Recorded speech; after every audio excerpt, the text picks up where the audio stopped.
ಆಗ್ತಾರ. ಏನಿದು ನಾವ್ ಇಷ್ಟು ಧ್ಯಾನ ಮಾಡಿದ್ರು ಈ ತಾಯಿ ನಮ್ಮಮ್ಮ ನಮಗ ಪ್ರತ್ಯಕ್ಷ ಆಗೋದಲ್ಲ, ಇಲ್ಲಿ ಏನ್ ಮಾಡ್ಬೇಕು ಅಂತ ತಿಳ್ಕೊಂಡು ಅವರು ಯೋಚನೆಯನ್ನ ಮಾಡ್ತಾರ, ಚಿಂತೆಗೊಳಗಾಗ್ತಾರ. ಆಗ ಅವರಿಗೆ ಸೂಚನೆ ಕಾಡ್ತೈತಿ. ಏನು, ಎಷ್ಟೋ ವರ್ಷಗಳ ನಂತರ ಅವರಿಗೆ ಸೂಚನೆ ಕಾಡ್ತೈತಿ. ಏನು ಒಳ್ಳೆಯದಾಗಲಿ ಈಗ ಸೂಚನೆ ಕಾಡ್ತಾವಲ್ರಿ, ಬಲಗಣ್ಣ ಹಾರ್ತೈತಿ, ಬಲ ವೃದ್ಧ ಒದರ್ತೈತಿ. ಅವಾಗ ಅವರಿಗೆ ಅಯ್ಯೋ ದೇವ, ನಮ್ಮವ್ವ ಬರಕತ್ತಾಳ, ನಮ್ಮ ತಾಯಿ ನಮ್ಮವ್ವ ನಮ್ಮ ಅತ್ತನ ಬರಕತ್ತಾಳ, ನಮಗ ಪ್ರತ್ಯಕ್ಷ ಆಗಕತ್ತಾಳ ಅಂತ ಮೂವರು ಕೂಡ ಸಂತೋಷಭರಿತರಾಗ್ತಾರ. ಆ ಸಂತೋಷಭರಿತರಾದಾಗ ಅವರು ಏನು ಹೇಳ್ತಿದ್ದ ಚಿದಾನಂದರು ಏನು ರಚನೆ ಮಾಡ್ಯಾರ ಅಂದ್ರ, ಅವ ಯಾವ ನಂದಿಯು ಆ ಪಾರ್ವತಿಯನ್ನ ಬಲ ತೊಡೆಯ ಮೇಲೆ ಕುಳ್ಳರಿಸಿಕೊಂಡು ಏನ್ ಹೇಳ್ತಿರ್ತಾನಂದ್ರ, ನೋಡು ಹಿಂಗೆಲ್ಲ ಆಗಿತ್ತು, ಆ ದೇವಿಯನ್ನ ಧ್ಯಾನವನ್ನ ಮಾಡ್ತಕ್ಕಂಥವ್ರು ಆಗ್ತಿರ್ತಾರ. ಎಷ್ಟು ಧ್ಯಾನ ಮಾಡಿದ್ರು ಆ ದೇವಿ ಅವರಿಗೆ ಪ್ರತ್ಯಕ್ಷ ಆಗಿರೋದಿಲ್ಲ. ಎಷ್ಟು ಒಂದು ತಾಳ್ಮೆ ಅವರಿಗೆ ಇರುತ್ತಲ್ಲ. ನಾವು ಬರೇ ಒಂದು 5 ನಿಮಿಷ ಕುತ್ಕೊಂಡು ನಾವು ಏನೋ ಮಾಡ್ಬೇಕಂದ್ರೆ ಬಹಳ ತಾಸು ಈಗಿನ ಕಾಲದಾಗ. ಅಂತಹದ್ದು ಅವರು ಸಾವಿರಾರು ವರ್ಷಗಟ್ಟಲೆ ಅವರು ಕುಳಿತುಕೊಂಡು ಆ ಧ್ಯಾನವನ್ನ ಮಾಡ್ತಾರ. ಅವಾಗ ಆ ದೇವಿ ಪ್ರತ್ಯಕ್ಷ ಆಗಿರೋದಿಲ್ಲ. ಒಂದು ದಿನ ಏನಾಯ್ತಂದ್ರೆ, ಆ ದೇವಿ ಯಾವುದೋ ಒಂದು ಗಳಿಗೆಯೊಳಗ ಅವರಿಗೆ ಪ್ರತ್ಯಕ್ಷ ಆಗಿಬಿಡ್ತಾಳ. ಪ್ರತ್ಯಕ್ಷ ಆಗಿ ಏನ್ ಮಾಡ್ತಾಳ, ಆಗಿಯೂ ಕೂಡ ಬಹಳ ದುಃಖ ಇರ್ತೈತಿ. ನಾ ಇಷ್ಟು ದಿನ ನನ್ನ ಮಕ್ಕಳನ್ನ ಬಿಟ್ಟು ನನ್ನ ಮಕ್ಕಳನ್ನ ಆಗದೆ ನಾ ಹೋದನಲ್ಲ, ನಾ ಯಾಕೆ ಬರಲಿಲ್ಲ ಅಂದ್ರು ಆ ತಾಯಿಯೂ ಕೂಡ ಬೇಸರವನ್ನು ಒಳಪಡ್ತಾಳ, ಬೇಸರಕ್ಕೊಳಗಾಗ್ತಾಳ.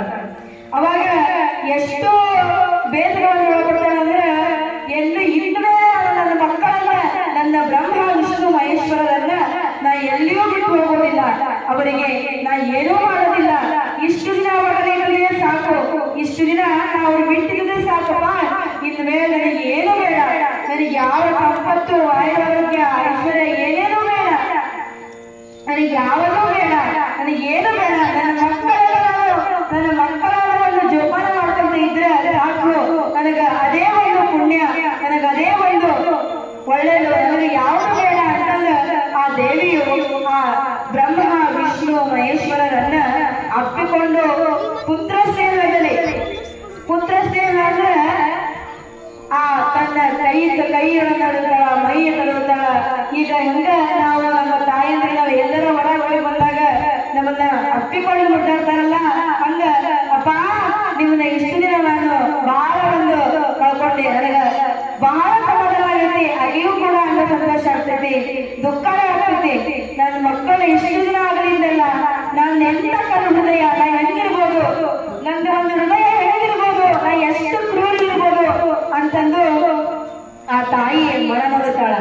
ಅವಾಗ ಆ ತಾಯಿಯ ಮನ ನೋಡಿದಾಗ ಏನಾಗ್ತಂದ್ರೆ, ಅವರು ಹೇಳ್ತಾರ್ರಿ, ಅಮ್ಮ ನಮ್ಮನ್ನ ಬಿಟ್ಟು ಇನ್ನು ಮ್ಯಾಗ ನೀವು ಎಲ್ಲೂ ಹೋಗಬೇಡ, ನಿನಗೆ ಏನ್ ಬೇಕು ಹೇಳು, ನಾವು ತಗೊಂಡ್ಕೊಳ್ತೇವೆ, ನಿನಗೆ ಏನ್ ಬೇಕು ಹೇಳು, ನಿನಗೆ ಏನ್ ಬೇಕು, ನಿನಗೆ ಯಾವುದೇ ಅಷ್ಟ ಆರೋಗ್ಯ ಸಿರಿ ಸಂಪತ್ತು ಎಲ್ಲ ನಾವೇ ಕಲಿಸ್ತೇವೆ, ನಮಗೆ ಎಲ್ಲೂ ಹೋಗಬೇಡ, ನಿನ್ನ ಬಿಟ್ಟು ಹೋಗಬೇಡ, ಇಷ್ಟು ದಿನ ನಾವು ನಿನ್ನ ಬಿಟ್ಟು ಅಗಲಿಸದೇ ಸಾಕು, ನಮಗ ಇನ್ನು ಮೇಲೆ ಆಗೋದಿಲ್ಲಮ್ಮ ಅಂದು ಆ ದೇವಿಯನ್ನ ಪ್ರಾರ್ಥನೆ ಮಾಡ್ಕೊಳ್ತಾರೆ.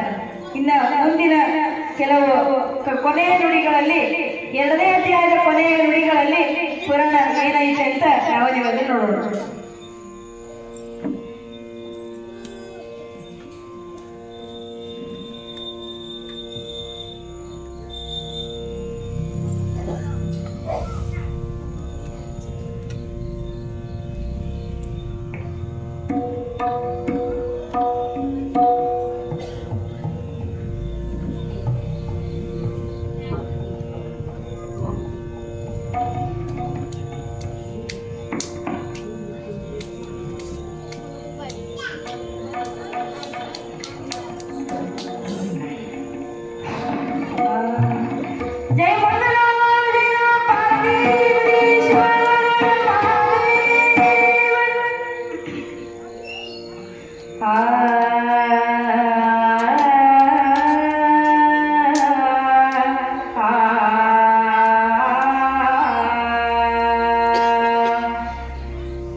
ಬೇಡಿಕೊಂಡೆನು ದೇವಿ ಸಾಕ್ಷಾತ್ಕಾರಕನಾಗು